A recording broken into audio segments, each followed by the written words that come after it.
നമസ്കാരം. ദ പ്രസ്സിലേക്ക് സ്വാഗതം.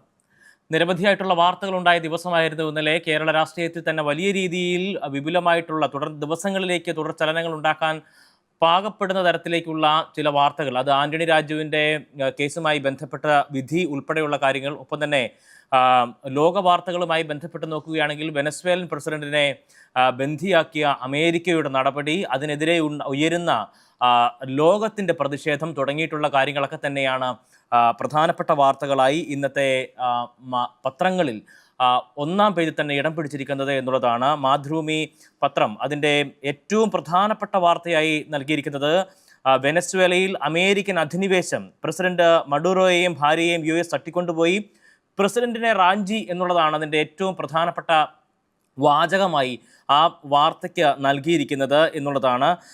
തെക്കേ അമേരിക്കൻ ഭൂഖണ്ഡത്തെ യുദ്ധഭീതിയിലാഴ്ത്തി വെനസ്വേലയെ കടന്നാക്രമിച്ച് അമേരിക്ക രാജ്യത്ത് അതിക്രമിച്ച് കയറി പ്രസിഡന്റ് നിക്കോളാസ് മഡുറോയെയും ഭാര്യയെയും US സൈന്യം പിടിച്ചുകൊണ്ടുപോയി എന്നുള്ളതാണ്. വെനസ്വേലയിൽ വലിയ രീതിയിലുള്ള ആക്രമണം തന്നെയാണ് ഇന്നലെ അമേരിക്കയുടെ ഭാഗത്തുനിന്നുണ്ടായത്. ഏതാണ്ട് 7 ഇടത്ത് ഇത്തരത്തിൽ ബോംബാക്രമണങ്ങൾ തന്നെ നടത്തുകയും അതിനുശേഷം അദ്ദേഹത്തിൻ്റെ വസതിയിൽ അതിക്രമിച്ച് കയറുകയും പ്രസിഡന്റിനെ, ഒരു രാജ്യത്തിൻ്റെ പരമാധികാരത്തെ തീർത്തും അസ്ഥിരപ്പെടുത്തുന്ന തരത്തിലേക്കുള്ളൊരു നടപടിയാണ് അമേരിക്കയുടെ ഭാഗത്തുനിന്നുണ്ടായത് എന്നുള്ളതാണ്. ഏതാണ്ട് 1 മാസം നീണ്ടു നിന്ന ഒരു പദ്ധതി ആവിഷ്കാരം ഇതിൻ്റെ പിറകിലുണ്ടായിരുന്നു. കഴിഞ്ഞ കുറേ കാലങ്ങളായി ഇത്തരത്തിൽ വെനസ്വേലയെ ഏത് വിധേനയും ശ്വാസം മുട്ടിക്കുന്ന തരത്തിലേക്കുള്ള ഒരു നടപടി അമേരിക്കയുടെ ഭാഗത്തു നിന്നുണ്ടായിരുന്നു. വെനസ്വേലയിലെ വിശാലമായിട്ടുള്ള എണ്ണ സമ്പത്ത് തന്നെയാണ്, അതിൽ തന്നെയാണ് അമേരിക്ക കണ്ണുവച്ചിരുന്നത്. അത് തന്നെയാണ് ഏറ്റവും പ്രധാനപ്പെട്ട ഒരു കാര്യമായി ഈ ആക്രമണങ്ങൾക്കും ഒപ്പം തന്നെ ഈ നടപടികൾക്കുമെല്ലാം തന്നെ കാരണമായി ചൂണ്ടിക്കാണിക്കപ്പെടുന്നത്. ഹ്യൂഗോ ഷാവേസ് എന്ന മുൻ പ്രസിഡന്റ്, അദ്ദേഹത്തിൻ്റെ ദിവസങ്ങളിൽ ആ രാജ്യം നേടിയെടുത്ത വലിയ രീതിയിലുള്ള നേട്ടങ്ങൾ, അദ്ദേഹം അധികാരത്തിലേക്ക് വരുമ്പോൾ വലിയ പരാധീനതകളിലൂടെ കടന്നുപോയ ഒരു രാജ്യമായിരുന്നു. പക്ഷേ എണ്ണ സമ്പത്ത്, അതിൻ്റെ കൃത്യമായിട്ടുള്ള വ്യാപാരം, ഒപ്പം തന്നെ അതിൽ നിന്ന് ലഭിക്കുന്ന തുക തുടങ്ങിയ കാര്യങ്ങളെല്ലാം തന്നെ ജനങ്ങളുടെ സേവനത്തിന് വേണ്ടി വിനിയോഗിച്ച് ഹ്യൂഗോ ഷാവേസ് ആ രാജ്യത്തെ അതുവരെ ഉണ്ടായിരുന്ന പ്രതിസന്ധികളിൽ നിന്നും വലിയ രീതിയിൽ മുന്നോട്ട് കൊണ്ടുപോകുന്ന ഒരു നിലയുണ്ടായിരുന്നു. അതിനുശേഷം അദ്ദേഹത്തിൻ്റെ പിൻഗാമിയായിട്ടാണ് മഡുറോ എത്തുന്നത്. പക്ഷേ ആ പിൻഗാമിക്ക് തൻ്റെ മുൻഗാമി തുടർന്നു വെച്ചിരുന്ന അല്ലെങ്കിൽ തുടങ്ങി വെച്ചിരുന്ന കാര്യങ്ങൾ തുടർന്നു കൊണ്ടുപോകാൻ കഴിയാതെ പോവുകയും ജനപ്രതിനിധി ഹ്യൂഗോ ഷാവേസിൻ്റെ അത്രത്തോളം എത്താതിരിക്കുകയും ചെയ്യുന്ന ഒരു സാഹചര്യം തന്നെ ഉണ്ടാകുന്ന സാഹചര്യം ഉണ്ടായിരുന്നു. എന്തായാലും വലിയ രീതിയിലുള്ള ഒരു ആഭ്യന്തരമായിട്ടുള്ള ഒരു പ്രശ്നങ്ങളിലേക്ക് തന്നെ വെനസ്വേലയെ തള്ളിവിടുന്നതാണ് അമേരിക്കയുടെ നടപടി. അതിനെതിരെ വലിയ രീതിയിലുള്ള പ്രതിഷേധങ്ങളൊക്കെ തന്നെയും ഉയർന്നു വരുന്നു ലോകരാജ്യങ്ങളുടെ ഭാഗത്തു നിന്നും എന്നുള്ളതാണ് പ്രധാനപ്പെട്ട കാര്യം. എന്തായാലും ആ വാർത്ത വളരെ കാര്യമായി തന്നെ പ്രധാനപ്പെട്ട വാർത്തയായി തന്നെ മാതൃഭൂമി അവരുടെ ഒന്നാമത്തെ പേജിൽ നൽകിയിരിക്കുന്നു. ഒപ്പം നൽകിയിരിക്കുന്ന മറ്റൊരു പ്രധാനപ്പെട്ട വാർത്ത കേരളത്തെ സംബന്ധിച്ച ഒരു പ്രധാനപ്പെട്ട വാർത്ത തന്നെയാണ്. തൊണ്ടി മുതൽ കേസിൽ ആന്റണി രാജുവിന് തടവ് ശിക്ഷ, MLA സ്ഥാനത്ത് നിന്നും അയോഗ്യനാവുകയാണ് ആന്റണി രാജു. ഇതോടുകൂടി ശിക്ഷാ കാലാവധി കഴിഞ്ഞാലും 6 വർഷം തെരഞ്ഞെടുപ്പിൽ അദ്ദേഹത്തിന് മത്സരിക്കാൻ കഴിയില്ല എന്നുള്ളതാണ് സുപ്രീം കോടതിയുടെ വിധി അടിസ്ഥാനമാക്കിയുള്ള ഒരു നടപടി എന്ന് പറയുന്നത്. മയക്കുമരുന്ന് കേസിൽ വിദേശ പൗരനെ രക്ഷിക്കാൻ ജൂനിയർ അഭിഭാഷകനായിരുന്ന കാലത്ത് തൊണ്ടി മുതലായ അടിവസ്ത്രത്തിൽ കൃത്രിമം കാട്ടിയെന്ന കേസിൽ മുൻ മന്ത്രിയും MLAയുമായ ആന്റണി രാജുവിന് 3 വർഷത്തെ തടവ് ശിക്ഷ. തിരുവനന്തപുരം മണ്ഡലത്തിൽ നിന്നും തെരഞ്ഞെടുക്കപ്പെട്ട അദ്ദേഹത്തിൻ്റെ MLA സ്ഥാനം ഇതോടെ നഷ്ടമായിരിക്കുകയാണ്. ശിക്ഷാ കാലാവധിയിലും ശേഷം 6 വർഷത്തേക്കും തെരഞ്ഞെടുപ്പിൽ മത്സരിക്കാൻ ഇദ്ദേഹത്തിന് ആകില്ല എന്നുള്ളതാണ്. കേരള ചരിത്രത്തിൽ ക്രിമിനൽ കേസിൽ ശിക്ഷിക്കപ്പെട്ട് MLA സ്ഥാനം നഷ്ടമാകുന്ന ആദ്യത്തെ ആളാവുകയാണ് ഇതോടുകൂടി ആന്റണി രാജു എന്നുള്ളതാണ്. എന്തായാലും നിയമപരമായി തന്നെ ഇതിനെ നേരിടുമെന്നുള്ളതാണ് ആന്റണി രാജുവിൻ്റെ ഇന്നലെ വന്ന പ്രതികരണം എന്ന് പറയുന്നത്. താൻ നിരപരാധിയാണ്, നിരപരാധികൾ കോടതിയിൽ ശിക്ഷിക്കപ്പെടുന്ന സാഹചര്യങ്ങൾ ഉണ്ടായിട്ടുണ്ട്, അതിൻ്റെ ഏറ്റവും അവസാനത്തെ ഉദാഹരണമാണ് ഞാൻ എന്നുള്ളതായിരുന്നു അദ്ദേഹത്തിൻ്റെ ഈ ശിക്ഷാവിധിക്ക് ശേഷമുള്ള അദ്ദേഹത്തിൻ്റെ പ്രതികരണം എന്ന് പറയുന്നത്. എന്തായാലും ഈ കേസിൽ വിധി വരുന്നത് ഏതാണ്ട് 35 വർഷങ്ങൾക്ക് ശേഷമാണെന്നുള്ളതാണ്. 90-ലാണ് ഈ കേസിന് ആസ്പദമായിട്ടുള്ള സംഭവം ഉണ്ടാകുന്നത്. അന്ന് കീഴ്ക്കോടതി ഈ പ്രതിയെ വെറുതെ ശിക്ഷിക്കുകയും തുടർന്ന് ഹൈക്കോടതിയിലേക്ക് വരുമ്പോഴാണ് ഇത്തരത്തിൽ ഈ തൊണ്ടി മുതലിൽ കൃത്രിമം കാണിച്ചുകൊണ്ട് ഈ വിദേശ പൗരനെ രക്ഷപ്പെടുന്നതിന് വേണ്ടിയിട്ടുള്ള ഒരു വഴി ആന്റണി രാജു ഒരുക്കുന്നത് എന്നുള്ളതാണ്. ആന്റണി രാജു കേസിൽ 2ാം പ്രതിയാണ്. 1ാം പ്രതി ഈ തൊണ്ടി ക്ലർക്കായിട്ടുള്ള ജോസ് ആണ് എന്നുള്ളതാണ്. ഈ 2 പേർക്കും ഇത്തരത്തിൽ 3 വർഷത്തെ തടവാണ് ശിക്ഷിച്ചിരിക്കുന്നത് കോടതി. മറ്റൊരു പ്രധാനപ്പെട്ട വാർത്ത കേറ്ററ്റ് ഉത്തരവ് സർക്കാർ മരവിപ്പിച്ചു എന്നുള്ളതാണ്.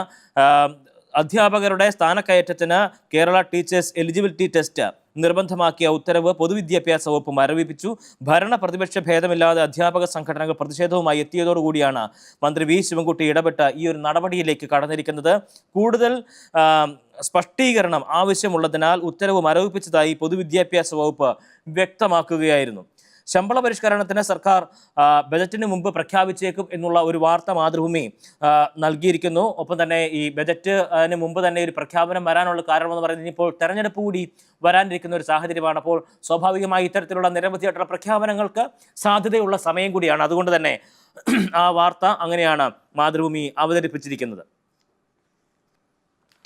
ഉൾപേജുകളിലേക്ക് പോയെന്നാൽ UAE-യിൽ വിദേശികൾക്ക് വിൽപത്രം വേണം എന്നുള്ളതാണ് നമ്മൾ 2 ദിവസം മുമ്പ് കൊടുത്ത വാർത്തയാണ്. NTV 2 ദിവസം മുമ്പ് നൽകിയ ഒരു വാർത്തയാണ്.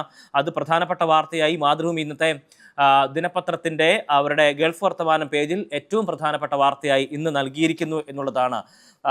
UAE-യിൽ പ്രവാസികളുടെ ആസ്തികൾ സംബന്ധിച്ച സിവിൽ നിയമത്തിൽ പുതിയ നിർദ്ദേശം വന്നിരിക്കുന്നു എന്നുള്ളതാണ്. UAE-യിൽ സമ്പാദ്യമുള്ള പ്രവാസി മരിച്ചുപോയാൽ അവരുടെ സ്വത്ത് ഏത് വിധേനയാണ് കൈകാര്യം ചെയ്യപ്പെടുക എന്നതിനെക്കുറിച്ചുള്ള ചോദ്യം സ്വാഭാവികമായി ഉയർന്നു വന്നിരുന്നു. ആ നിലയ്ക്ക് ഉള്ള നിരവധിയായിട്ടുള്ള നിയമപരിപാടികളൊക്കെ തന്നെയും കഴിഞ്ഞ കാലങ്ങളിലും നടന്നിരുന്നു. പക്ഷേ അതിലൊരു വ്യക്തത ഇപ്പോൾ വന്നിരിക്കുന്നു. അതൊരു ട്രസ്റ്റിൻ്റെ കീഴിലേക്ക്, അത് ഏതെങ്കിലും തരത്തിൽ ഒരു ജീവകാരുണ്യ പ്രവർത്തനത്തിന് വേണ്ടിയിട്ട് ആ സ്വത്ത് വിനിയോഗിക്കുക എന്നുള്ളതാണ് അതിൻ്റെ നിയമത്തിൽ പ്രധാനമായും പറയുന്നത്. അത് വിൽപത്രമോ അല്ലെങ്കിൽ അവകാശികളെക്കുറിച്ച് കൃത്യമായി രേഖപ്പെടുത്താതിരിക്കുകയോ ചെയ്യുന്ന ആളുകളുടെ സ്വത്തുകളാണ് ഇത്തരത്തിൽ ഈ രാജ്യത്തിൻ്റെ വികസന പരിപാടി അല്ലെങ്കിൽ ഈ ജീവകാരുണ്യ പരിപാടികളിലേക്ക് നൽകിയിരിക്കുന്നത് അല്ലെങ്കിൽ വിനിയോഗിക്കുക എന്നുള്ള നിലയിലേക്ക് നിയമത്തിൽ പരിഷ്കാരം വരുത്തിയിരിക്കുന്നത് എന്നുള്ളതാണ് ആ വാർത്തയുടെ അടിസ്ഥാനം എന്ന് പറയുന്നത്. അത് മാതൃഭൂമി ഇന്നാണ് ആ വാർത്ത നൽകിയിരിക്കുന്നത്. 2 ദിവസം മുമ്പ് NTV ആ വാർത്ത നൽകിയിരുന്നു. World Malayali federation global convention 16 മുതൽ ദുബൈയിൽ നടക്കുകയാണ്. അതിൻ്റെ വാർത്തയും നൽകിയിട്ടുണ്ട്. ഒപ്പം തന്നെ ഭരത് മുരളി നാടകോത്സവത്തിന് തുടക്കമായി എന്നുള്ള വാർത്ത മാതൃഭൂമി നൽകിയിരിക്കുന്നു. 11ഓളം നാടകങ്ങളാണ് അതിൽ ഉൾപ്പെടുത്തുക. അങ്ങനെ നാടകപ്രേമികളുടെ അല്ലെങ്കിൽ ഇനി നാടകക്കാലം എന്നൊരു പക്ഷേ നമുക്ക് പറയാൻ കഴിയുന്ന തരത്തിൽ തന്നെയാണ്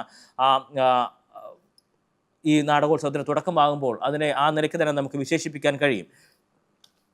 UAE-യിൽ സ്കൂളുകൾ നാളെ തുറക്കുകയാണ്. പുതുക്കിയ സ്കൂൾ നിയമങ്ങളും ഒപ്പം തന്നെ മാനദണ്ഡങ്ങളും ഇതോടൊപ്പം തന്നെ നടപ്പിലാക്കപ്പെടും എന്നുള്ളതും വാർത്തയോടൊപ്പം തന്നെ ചേർത്ത് വെച്ചിട്ടുണ്ട്. ഏതാണ്ട് 1 മാസത്തെ ശൈത്യകാല അവധി കഴിഞ്ഞിട്ടാണ് ഇത്തരത്തിൽ UAE-യിലെ സ്കൂളുകൾ വീണ്ടും സജീവമാകുന്നത് എന്നുള്ളതാണ്. സ്കൂൾ ചട്ടങ്ങളിലും നിരവധിയായിട്ടുള്ള മാറ്റങ്ങൾ വരുന്നുണ്ട്. ശൈത്യകാല അവധി പിന്നിട്ട് അധ്യയനം പുനരാരംഭിക്കുമ്പോൾ UAE-യിലെ സ്കൂളുകളിൽ ഒട്ടേറെ മാറ്റങ്ങൾ നിലവിൽ വരും. അവധി ദിവസങ്ങൾ, സ്കൂൾ പ്രവൃത്തി സമയം, കുട്ടികളുടെ പ്രായപരിധി, ഏകീകൃത കലണ്ടർ, കർശന ഹാജർ നില, പാഠ്യപദ്ധതി പരിഷ്കാരങ്ങൾ, പുതുക്കിയ പ്രവേശ മാനദണ്ഡങ്ങൾ തുടങ്ങിയിട്ടുള്ള കാര്യങ്ങളിലൊക്കെ തന്നെയാണ് മാറ്റങ്ങൾ ഉണ്ടാവുക. അതൊക്കെയും ഈ നാളെ മുതൽ തന്നെ പ്രാബല്യത്തിൽ വരുന്നു എന്നുള്ളതും ശ്രദ്ധേയമായിട്ടുള്ള ഒരു കാര്യമാണ്. അധിക ബാഗേജിന് ഇളവുമായി എയർ ഇന്ത്യ എക്സ്പ്രസ് എന്നുള്ളതാണ്. നിലവിലെ 30 കിലോ കൂടാതെ കുറഞ്ഞ നിരക്കിൽ 10 കിലോ കൂടി ബാഗേജിൽ ബുക്ക് ചെയ്യാൻ കഴിയുന്ന നിലയിലാണ് ഒരു പരിഷ്കാരം എയർ ഇന്ത്യ കൊണ്ടുവന്നിരിക്കുന്നത്. അതും വാർത്തയായി തന്നെ പ്രധാനപ്പെട്ട വാർത്തയായി തന്നെ നൽകുന്നുണ്ട്. ശബരിമലയിൽ ഉണ്ണികൃഷ്ണൻ പോറ്റി എത്തിയത് 2007 ഉത്സവകാലത്ത് തെളിവായി മാതൃഭൂമിയുടെ ചിത്രങ്ങൾ എന്ന് പറഞ്ഞ് വാർത്ത നൽകുന്നുണ്ട്. 2007 ശബരിമലയിലെ പൂജാകർമ്മങ്ങളിൽ ഉണ്ണികൃഷ്ണൻ പോറ്റി പങ്കെടുക്കുന്നതിൻ്റെ ചിത്രങ്ങളാണ് അത്.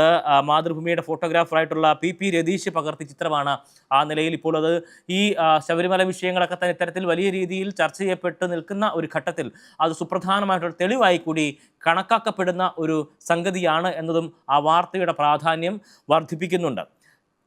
ISR 17.71 ലക്ഷം പേർക്ക് നോട്ടീസ്, ചെറുതെറ്റുകൾ തിരുത്താൻ ഹിയറിംഗ് ഇല്ല എന്നുള്ളതും ആ വാർത്തയോടൊപ്പം തന്നെ നൽകുന്നുണ്ട്. വോട്ടർ പട്ടികയിൽ പേരിലെ അക്ഷരത്തെറ്റ്, വയസ്സും വീട്ടുപേരും രേഖപ്പെടുത്തുന്നതിലെ പിശക് തുടങ്ങിയിട്ടുള്ള ചെറിയ പിഴവുകൾക്ക് നോട്ടീസും ഹിയറിംഗും ഉണ്ടാകില്ല. ഇത്തരം പിശകുകൾ BLOമാരുടെ ഉത്തരവാദിത്വത്തിൽ തിരുത്താനാണ് നിർദ്ദേശം. 2002 SIR പട്ടികയിലെ വിവരങ്ങളുമായി ചേർച്ചയില്ലാത്ത ഏതാണ്ട് 19 ലക്ഷത്തോളം വരുന്ന വോട്ടർമാരുണ്ട്. അതിൽ 17 ലക്ഷം വരുന്ന വോട്ടർമാർക്കാണ് ഇത്തരത്തിൽ നോട്ടീസ് നൽകുന്നത്. അവരുടെ പേരുകൾ ചേർക്കാം, തെറ്റുകൾ തിരുത്താൻ തുടങ്ങിയിട്ടുള്ള കാര്യങ്ങൾക്ക് വേണ്ടിയിട്ടാണ് ഈ നടപടി എന്നുള്ളതാണ്. വെള്ളാപ്പള്ളിയുമായിട്ടുള്ള CPM-ന്റെ ബന്ധം, അതും പ്രധാനപ്പെട്ട വാർത്തയായി തന്നെ മാതൃഭൂമി അവരുടെ 4ാമത്തെ പേജിൽ നൽകുന്നു. കേന്ദ്ര നേതൃത്വം പറഞ്ഞത് കേട്ടില്ല എന്നുള്ളതാണ് ആ വാർത്തയിൽ നൽകിയിരിക്കുന്നത്.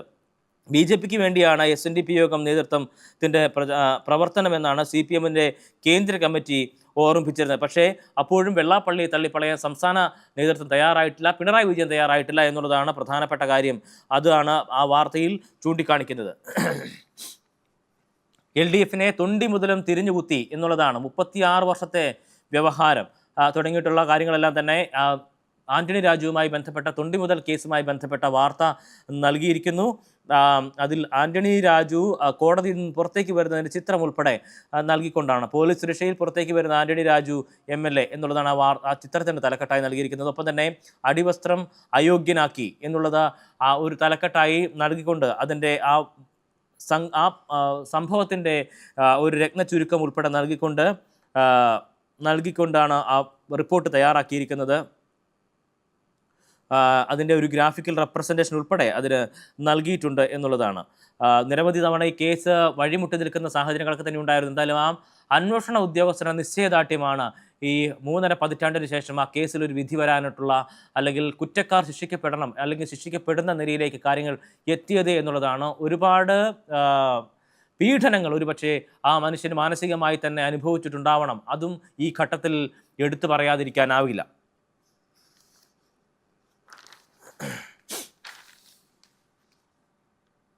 നിയമവ്യവസ്ഥയുടെ താക്കീത് എന്നുള്ളതാണ് മാതൃഭൂമി അവരുടെ എഡിറ്റോറിയലായി നൽകിയിരിക്കുന്നത്. തൊണ്ടി മുതൽ കൃത്രിമം കാണിച്ച കുറ്റത്തിന് മുൻ മന്ത്രിയും നിലവിൽ MLA-യുമായ ആന്റണി രാജു ശിക്ഷിക്കപ്പെട്ടിരിക്കുന്നു. അതിൽ പൊതുസേവകർക്കുള്ള നിയമത്തിൻ്റെ ശക്തമായിട്ടുള്ള താക്കീതാണ് ഈ ഒരു കോടതി വിധി എന്നുള്ളതാണ് മാതൃഭൂമി അവരുടെ എഡിറ്റോറിയലിൽ ചൂണ്ടിക്കാണിച്ചിരിക്കുന്നത്. നിയമ സംവിധാനത്തിൻ്റെ ഭാഗമായ അഭിഭാഷകൻ നിയമസംരക്ഷണം ഉറപ്പാക്കേണ്ടയാളാണ്. അങ്ങനെ ഒരാൾ തന്നെ നിയമത്തെ വഞ്ചിക്കാൻ ശ്രമിച്ചെന്ന ആണ് കണ്ടെത്തൽ.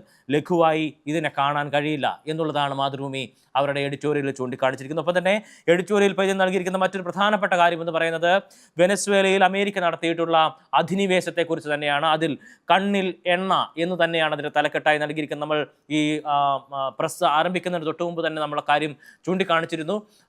ഇത്തരത്തിൽ അവിടെയുള്ള വെനസ്വേലയിലെ വിശാലമായിട്ടുള്ള സമ്പന്നമായിട്ടുള്ള അവരുടെ എണ്ണപ്പാടങ്ങൾ തന്നെയാണ്, അതിൽ തന്നെയാണ് അമേരിക്കയുടെ കണ്ണ് എന്നുള്ളതാണ്. അത് വളരെ വിശദമായി തന്നെ ആ പേജ് ഇതുമായി ബന്ധപ്പെട്ട് തയ്യാറാക്കിയിട്ടുണ്ട്.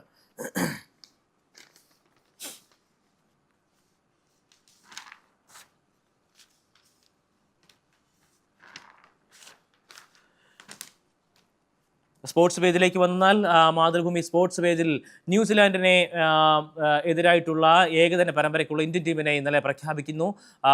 അതിൽ ശുഭ്മാൻ ഗില്ല് നായക സ്ഥാനത്തേക്ക് വീണ്ടും വന്നിരിക്കുന്നു എന്നുള്ളതാണ്. ശുഭ്മാൻ ഗില്ല് തന്നെ നയിക്കും എന്നുള്ളതാണ്. മുഹമ്മദ് സിറാജ്, നിതീഷ് കുമാർ റെഡ്ഡി തുടങ്ങിയവർ ടീമിൽ ഇടം പിടിച്ചിട്ടുണ്ട്. ഋതുരാജ് ഗെയ്ക്വാദ്, തിലക് വർമ്മ തുടങ്ങിയവർ പുറത്തായിരിക്കുന്നു എന്നുള്ളതാണ്. ഈ ടീമിൻ്റെ അംഗങ്ങൾ ഗില്ല്, രോഹിത് ശർമ്മ, വിരാട് കോഹ്ലി, രാഹുൽ, അയ്യർ, വാഷിംഗ്ടൺ സുന്ദർ, ഒപ്പം തന്നെ രവീന്ദ്ര ജഡേജ, മുഹമ്മദ് സിറാജ്, ഹർഷിത് റാണ, പ്രസിദ്ധ് കൃഷ്ണ, കുൽദീപ് യാദവ്, ഋഷഭ് പന്ത്, നിതീഷ്, അർഷ്ദീപ് സിംഗ്, ജയ്സ്വാൾ എന്നിവരാണ് ഈ ടീമിൽ ഇടം നേടിയിരിക്കുന്നത്. സർവം ചേസ്മയം എന്നുള്ള ഒരു തലക്കെട്ടിൽ ഇന്നലത്തെ കേരളത്തിൻ്റെ വിജയ് ഹസാരെ ട്രോഫിയിൽ കേരളത്തിൻ്റെ വലിയ മികച്ച ഒരു വിജയം തന്നെ ഇന്നലെ ഉണ്ടായിരുന്നു. സഞ്ജു സാംസണും രോഹൻ കുന്നുമലും ഇന്നലെ സെഞ്ചുറി നേടുകയും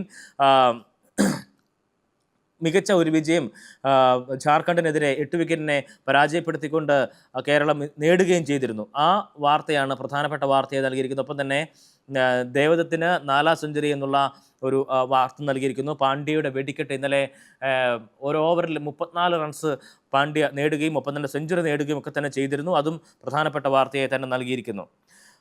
കേരള ബ്ലാസ്റ്റേഴ്സ് സംബന്ധിച്ച് ഒരു വലിയ തിരിച്ചടി വീണ്ടും വന്നിരിക്കുന്നു എന്നുള്ളതാണ്. ലൂണയ്ക്ക് പിന്നാലെ സദോയിയും ടീം വിട്ടു, സാമ്പത്തിക ഭാരം കുറച്ച് ബ്ലാസ്റ്റേഴ്സ് എന്നുള്ളതാണ് അതിൻ്റെ തലക്കെട്ടായി നൽകിയിരിക്കുന്നത്. ഫെബ്രുവരി 15-ന് ISL തുടങ്ങിയേക്കും എന്നുള്ളൊരു കാര്യം കൂടി ആ വാർത്തയോടൊപ്പം തന്നെ ചേർത്ത് നൽകുന്നുണ്ട്. ആഷസിൻ്റെ അവസാന ടെസ്റ്റ് ഇന്ന് ആരംഭിക്കുകയാണ്. അതും പ്രധാനപ്പെട്ട ആരംഭിച്ചു കഴിഞ്ഞിരിക്കുന്നു. ഇന്ന് പുലർച്ചെ 5 മണിയോടുകൂടി തന്നെ മത്സരം ആരംഭിച്ചിട്ടുണ്ട്. അപ്പോൾ ആ വാർത്തയും അതോടൊപ്പം തന്നെ നൽകിയിട്ടുണ്ട്. തെരഞ്ഞെടുപ്പിന് അംഗം കുറിക്കാൻ നീണ്ട നിയമസഭാ സമ്മേളനം, 33 ദിവസം നിയമസഭാ സമ്മേളനം ഉണ്ടാകും. ഒപ്പം തന്നെ ബജറ്റ് പാസ്സാകും. ഇതിൻ്റെ ഇടവേളകളിൽ നിരവധിയായിട്ടുള്ള ജാഥകളൊക്കെ തന്നെ ഉണ്ടാകും. അപ്പോൾ ഏതാണ്ട് ഒരു തെരഞ്ഞെടുപ്പ് അന്തരീക്ഷത്തിലേക്ക് സംസ്ഥാനം കടക്കുകയാണ് ഈ ഒരു നിയമസഭാ സമ്മേളനത്തോടു കൂടി തന്നെ എന്ന് പറയാൻ കഴിയും. ഇന്നിപ്പോൾ പ്രതിപക്ഷ നേതാവിനെ ഉന്നം വെച്ചുകൊണ്ട് ഒരു CBI അന്വേഷണം സജസ്റ്റ് ചെയ്തുകൊണ്ട് വിജിലൻസിൻ്റെ ഒരു റിപ്പോർട്ട് ഉൾപ്പെടെ വരുന്ന സാഹചര്യം ഉണ്ടായിട്ടുണ്ട്. എന്തായാലും അതൊക്കെയും നിയമസഭാ സമ്മേളനത്തിൽ വലിയ രീതിയിൽ ചർച്ച ചെയ്യപ്പെടും. രാഹുൽ മാങ്കൂട്ടത്തിനെതിരെ ഇന്നലെ യുവതിയുടെ ഭർത്താവ് രംഗത്ത് വരുന്ന സാഹചര്യം ഉണ്ടായിരുന്നു. അതും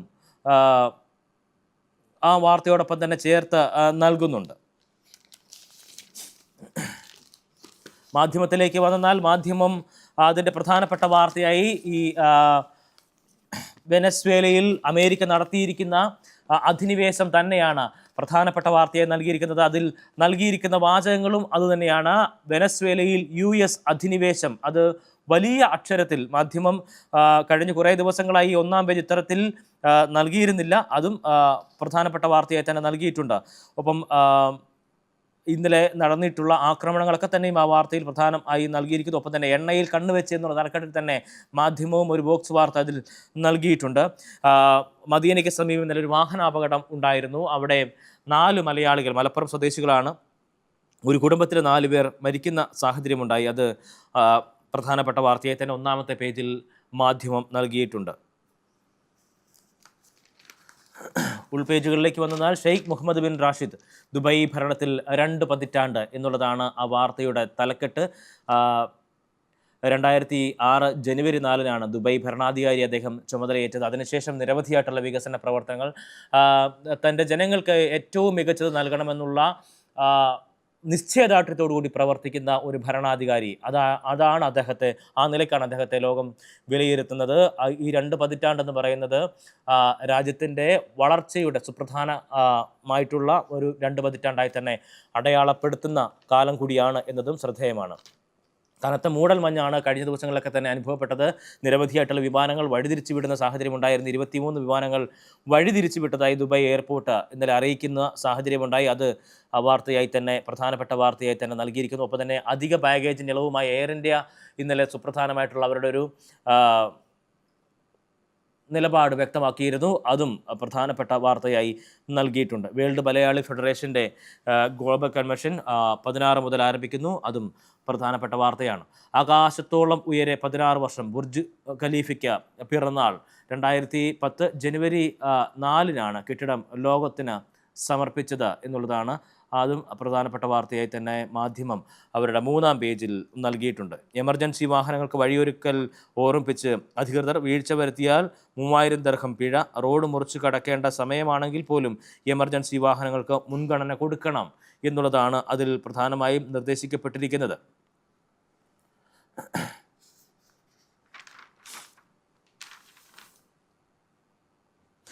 നിയമസഭാ തെരഞ്ഞെടുപ്പിൻ്റെ വാർത്ത പ്രധാനപ്പെട്ട വാർത്തയായി പ്രാധാന്യത്തോടുകൂടി തന്നെ മാധ്യമം നൽകിയിരിക്കുന്ന മുന്നൊരുക്കങ്ങളിലേക്ക് കമ്മീഷൻ കളക്ടർമാരുടെ യോഗം ചേർന്നു. മാർച്ച് ആദ്യം വിജ്ഞാപനമുണ്ടായേക്കും എന്നുള്ളതാണ്. ആശങ്ക ഇരട്ടിയായി. സംസ്ഥാനത്ത് കെട്ടിട നമ്പറുകളും മാറുന്നു. പൊതുജനങ്ങൾ രേഖകൾ തിരുത്തേണ്ടി വരും എന്നുള്ള ഒരു വാർത്ത ഉണ്ട്. അത് തദ്ദേശ തെരഞ്ഞെടുപ്പിന് മുന്നോടിയായിട്ടാണ് വാർഡ് വിഭജനം നടന്നത്. ആ നിലയ്ക്ക് ഉണ്ടായിട്ടുള്ള ചില മാറ്റങ്ങളാണ്. അപ്പോൾ അത് സ്വാഭാവികമായും സാധാരണക്കാരെ വലിയ രീതിയിൽ തന്നെ ബാധിക്കുന്ന ഒരു വിഷയം കൂടിയാണ്. തൊണ്ടി മുതലും ശിക്ഷയും, കേസെടുത്ത് 32 വർഷത്തിന് ശേഷം വിധി എന്നുള്ളതാണ് ആ വാർത്ത ആയി നൽകിയിരിക്കുന്നത്. എന്തായാലും ഒന്നാമത്തെ പേജിൽ ആ വാർത്ത മാധ്യമം നൽകിയിട്ടില്ല. അത് ഉൾപേജിലാണ്. ആന്റണി രാജുവിനെതിരെ വലിയ രീതിയിൽ പ്രതിഷേധമൊക്കെ തന്നെ ഉണ്ടായിരുന്നു. ഒരുപക്ഷെ ഒന്നാമത്തെ പേജിൽ എന്തുകൊണ്ടാണ് ആ വാർത്ത ഇടം പിടിക്കാതെ പോയത് എന്നതിനെക്കുറിച്ചും നമ്മൾ ചിന്തിക്കണം. ആ വാർത്ത ഉൾപേജിൽ ഒരു ബോക്സ് വാർത്തയെ അതിൻ്റെ ഒരു തുടർ വാർത്ത എന്ന നിലയ്ക്ക് തന്നെയാണ്. അല്ലെങ്കിൽ ആന്റണി രാജു ശിക്ഷിക്കപ്പെട്ടിരിക്കുന്നു എന്നുള്ളൊരു തലക്കെട്ട് ഈ വാർത്തയിൽ ഇവിടെ കാണാൻ കഴിയുന്നില്ല എന്നുള്ളതാണ്. എണ്ണയിട്ട് അധിനിവേശം എന്നുള്ള തലക്കെട്ടിൽ മാധ്യമം ഒരു റിപ്പോർട്ട് തയ്യാറാക്കിയിട്ടുണ്ട്. അത് ഈ അമേരിക്കൻ അധിനിവേശത്തിൻ്റെ ആ ഒരു കാര്യമാണ് പ്രധാനമായും അതിൽ ചൂണ്ടിക്കാണിച്ചിരിക്കുന്നത്. സൂം സൺഡേ ആ പേജിലാണ് ഇത് കാര്യങ്ങളെല്ലാം തന്നെ ഉള്ളത്. നിരവധി ലോകരാജ്യങ്ങൾ ഈ ഒരു വിഷയത്തിൽ വലിയ രീതിയിലുള്ള പ്രതിഷേധങ്ങളൊക്കെ തന്നെയും ഉന്നയിച്ചിട്ടുണ്ട്. അതും അതോടൊപ്പം തന്നെ ചേർത്ത് നൽകിയിട്ടുണ്ട്. US-ലെ ലാറ്റിൻ അമേരിക്കയിലെ വിവിധ രാജ്യങ്ങളിൽ തരത്തിൽ അമേരിക്ക അവരുടെ അധിനിവേശം നടത്തിയിട്ടുണ്ട്, പല കാലങ്ങളിൽ നടത്തിയിട്ടുണ്ട് എന്നുള്ളതാണ്. അമേരിക്കയെ സാമ്രാജ്യത്വ ശക്തിയായി തന്നെ, അല്ലെങ്കിൽ പലപ്പോഴും സാമ്രാജ്യത്വം തൊലയട്ടെ എന്നുള്ള തരത്തിലുള്ള മുദ്രാവാക്യങ്ങൾ അമേരിക്കക്കെതിരെ ഉയരാനായിട്ടുള്ള കാരണങ്ങൾ അതൊക്കെ തന്നെയായിരുന്നു. അതിൻ്റെയൊക്കെ ഒരു വലിയ പട്ടിക മാധ്യമം അവരുടെ സൂം സൺഡേ പേജിൽ നൽകിയിട്ടുണ്ട്. ഒരു കൃത്യമായ രീതിയിൽ പഠനത്തിന് ഉപകരിക്കുന്ന തരത്തിലാണ് ആ പേജ് തയ്യാറാക്കിയിരിക്കുന്നത് എന്നുള്ളതാണ് ഏറ്റവും ശ്രദ്ധേയം. വിദ്യാർത്ഥികളായിട്ടുള്ള ആളുകളൊക്കെ തന്നെയും അത് എടുത്ത് സൂക്ഷിച്ചു വെക്കാൻ കഴിയുന്ന തരത്തിലാണ് ആ പത്രത്തിൻ്റെ ആ പേജ് തയ്യാറാക്കിയിരിക്കുന്നത്.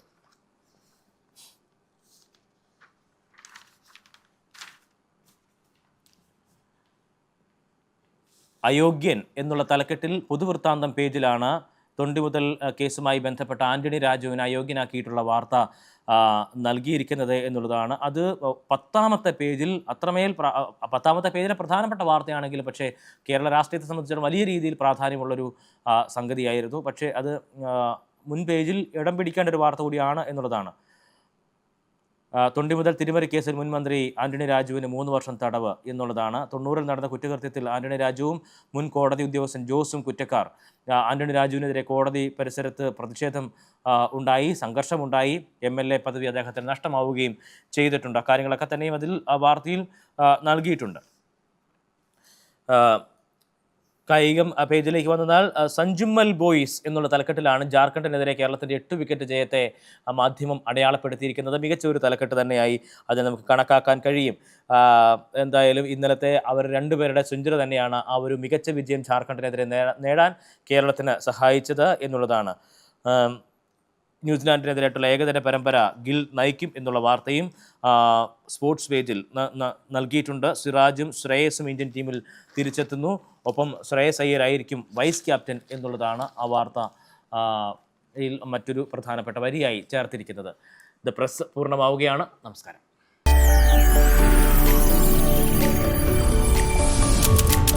NTV UAE to the world.